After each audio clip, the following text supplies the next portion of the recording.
گئی، بال سیاہ جو تھے وہ سفید ہو گئے۔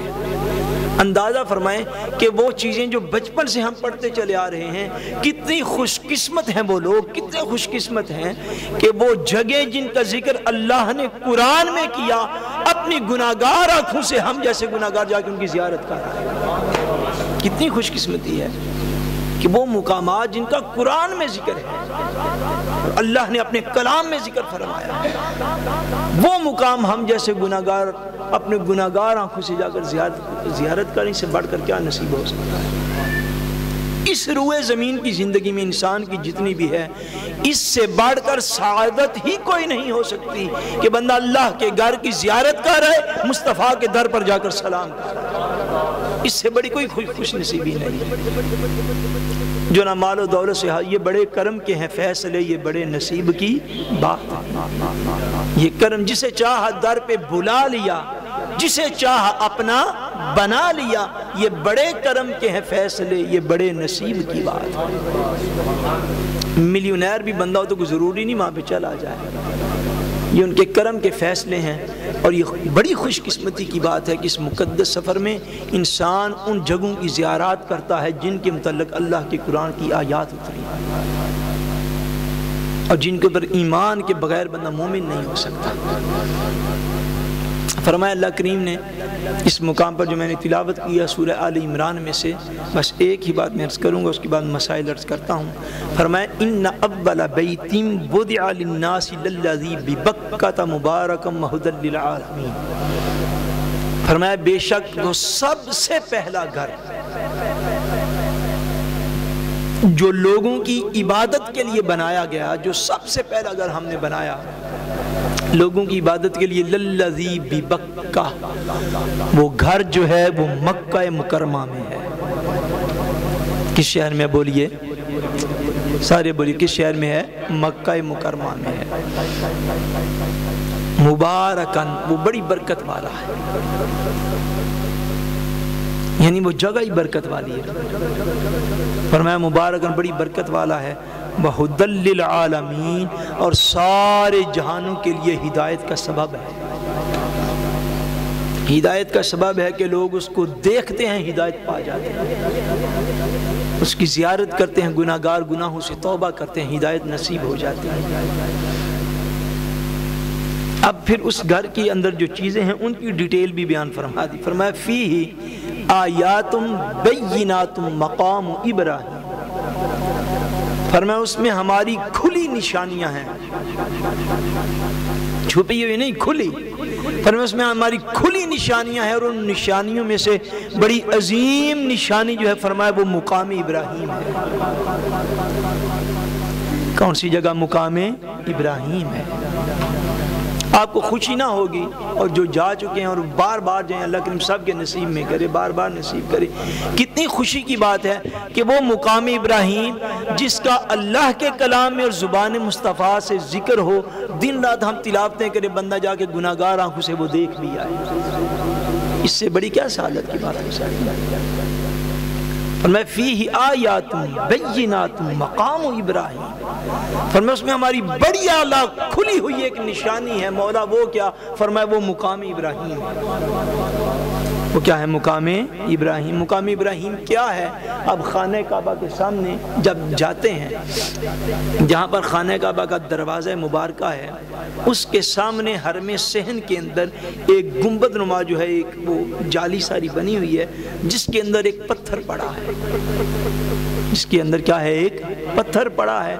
اس پتھر پر دو نشان ہیں، قدموں کے، پاؤں کے نشان ہیں، اور وہ نشان کس کے؟ حضرت سیدنا ابراہیم علیہ السلام کے، ابراہیم علیہ السلام کے قدموں کے نشان ہیں۔ فرمایا اگر ہماری نشانیاں دیکھنا چاہتے ہو، ہماری نشانیاں دیکھنا چاہتے ہو، تو اللہ کی نشانی یہ ہے کہ جس مقام پر نبی کا قدم لگ جائے نا، خالی قدم، وہ مقام بھی اللہ کی نشانی ہوتا ہے۔ ابھی نبی کی ذات کی بات نہیں ہوئی، قرآن مجید کے واضح الفاظ فرمایا آیات بینات مقام ابراہیم، فرمایا ہمارا نشانی کسی نے دنیا میں دیکھنی ہو تو کھلی ہوئی نشانیاں جو اللہ تبارک و تعالیٰ کی ہیں، فرمایا ان میں سے ایک وہ پتھر بھی ہے جس پر ہماری ابراہیم کے قدم لگے ہوئے ہیں، اور یہ وہ مبارک پتھر ہے جس پر کھڑے ہو کر حضرت سیدنا ابراہیم علیہ السلام نے خانہ کعبہ تعمیر فرمایا، خانہ کعبہ تعمیر فرمایا جب آپ نے تعمیر کی، اور اللہ تبارک و تعالیٰ کی قدرت کے تحت اسی پتھر پر، حالانکہ پتھر پر آپ ریت پر نہیں تھے کھڑے، بندہ ریت پر کھڑا ہو نا، سند پر ریت پر کھڑا ہو تو پھر وہ نشان، قدم کے نشان جذب کر لیتی ہے، یا گیلی مٹی ہو تو وہ اس کے قدم کے نشان کو جذب کر لیتی ہے۔ آپ یہ سامنے پتھر نے یہاں سے باہر نکل کر صبح سے لے کر شام تک کھڑے ہوں، کسی کے قدموں کا نشان پتھر پہ نظر نہیں آتا، چیے جائے کہ اس میں پیوست ہو جائے اور جم جائے۔ سیدنا ابراہیم علیہ السلام اس پتھر پر کھڑے ہوئے، غالباً پتھر کو اپنی خوش قسمتی پر اتنا ناز ہوا کہ اس نے ابراہیم علیہ السلام کے قدموں کے نشان اپنے اندر جو ہیں وہ پیوست کر لیے، اور کھلی ہوئی نشانی یہ ہے کہ سیدنا ابراہیم علیہ السلام کے قدموں کا وہ نشان ہزارہا سال سے خانہ کعبہ کے صحن میں پڑا ہوا ہے، عروج و زوال کے باوجود۔ حتیٰ کہ میں اب خانہ کعبہ کی تاریخ عرض کروں تو بڑا وقت لگ جائے، تاریخ کعبہ میں یاد رکھیں، ساری تاریخ عظمت کی، فضیلت کی، بلندی کی، معراج کی ساری تاریخ ہے، مگر اس روئے زمین پر کبھی عروج ہوتا ہے، کبھی زوال ہوتا ہے۔ وہاں پر سیلاب بھی آئے ہیں، سیلاب میں وہاں پر جو ہے وہ خانہ کعبہ کی عمارت کو نقصان بھی پہنچا ہے۔ تاریخ میں مکہ معظمہ پر لوگوں نے حملے بھی کیے ہیں، اور حملوں میں خانہ کعبہ کی عمارت کو نقصان بھی پہنچا ہے، دیوار کعبہ جلی بھی ہے، خانہ کعبہ کی چھت گری بھی ہے حملوں میں۔ حتیٰ کہ میں آپ کو ایک بات بتاتا ہوں، حجر اسود خانہ کعبہ سے چرا بھی لیا گیا تھا تاریخ میں ایک دفعہ، حجر اسود بھی چوری ہوا ہے وہاں سے، پھر واپس پلٹا ہے، مگر جو خانہ کعبہ کی دیوار کے اندر پیوست پتھر تھا، جو جڑا ہوا پتھر تھا خانہ کعبہ کی دیوار میں، وہ تو چوری ہوا ہے، مگر جو سامنے میدان میں پڑا ہے یہ ہزارہا سالوں سے اس جگہ سے ہلا بھی نہیں۔ یہ ہے آیات بینات۔ حالانکہ جب وہ چوری کرنے والے آئے تو ان کو لیے آپ ذرا سوچیں نا کہ مقامی ابراہیم کو لے کے جانا آسان تھا یا حجر اسود کو؟ ایک بات ہے، جو ڈاکو وہ غدر کرنے والے لوگ آئے، یہ آج سے کوئی 1200 سال پہلے کی بات ہے، وہ آئے جا تو ایک دیوار سے پتھر اکھاڑنا کس کی عظمت معاذ اللہ کم ہو جائے وہ آسان ہے، یا جو سامنے صحن میں پڑا ہوئے وہ لے کے جانا آسان ہوتا میں فیہ آیات بینات مقام ابراہیم، یہ قرآن کی صداقت ہے۔ جب کوئی جانے والا جائے گا مقامی ابراہیم کو کعبے کے سامنے نہیں پائے گا، یہ ہماری کھلی نشانی وہاں پر پڑی، مقامی ابراہیم۔ اور وہ ہے کیا مقامی ابراہیم؟ وہ پتھر ہے جس پر اللہ کے نبی کے قدم لگے ہیں۔ میں قربان جاؤں ان انبیاء کرام کی عظمتوں کے کہ جن کے قدموں کو پتھر اگر پکڑ لے تو وہ اللہ کی نشانی ہے، ان کی اپنی ذاتوں کا عالم کیا ہوگا، ان کی اپنی ذوات مقدسات کا عالم کیا ہوگا۔ اور پھر خالی یہ نہیں، قرآن مجید میں ایک اور مقام پر فرمایا وَاتَّخِذُوا مِن مَقَامِ إِبْرَاهِيمَ مُصَلَّى۔ ابھی ہم نے یہاں پر ظہر کی نماز ادا کی، کس کے لیے نماز ادا کی گئی؟ بولیے کس کے لیے؟ اللہ کے لیے۔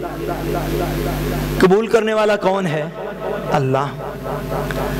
اچھا، یہاں پر بھی نماز پڑھنے والا بھی وہی، نمازی بھی وہی، نماز بھی وہی، سبحانک اللہ سے لے کر یوم یقوم الحساب تک ٹیکسٹ جو ہے نماز کا وہ بھی وہی۔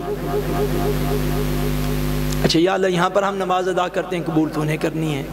یہاں سے جب ہم سفر کے لیے نکلیں اور اوسلو ایئرپورٹ پر پہنچے تو نماز قبول کرنے والا کون ہے؟ بولیے کون ہے؟ اللہ، اللہ کریم۔ وہاں سے رستے میں اللہ کریم سفر مبارک کرے تو استنبول میں رکیں، جہاں پہ احرام باندھنا ہے، وہاں پر نماز کا وقت آ جائے تو نماز قبول کرنے والا کون ہے؟ اللہ کریم۔